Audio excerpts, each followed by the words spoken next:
না ঠিক আছে ভাইরাল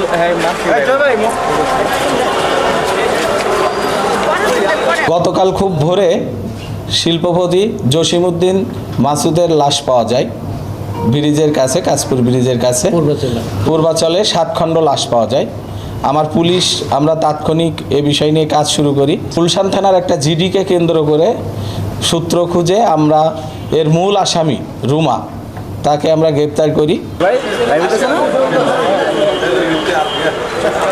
এবং এই রুমার সাথে শিল্পপতির একটা সম্পর্কের জের আমরা পাই এবং সেই সম্পর্কের পরিণতি হিসাবে এই খুনটা রুমা নিজেই করেছে বলে প্রাথমিকভাবে আমাদের কাছে স্বীকারোক্তি দিয়েছে।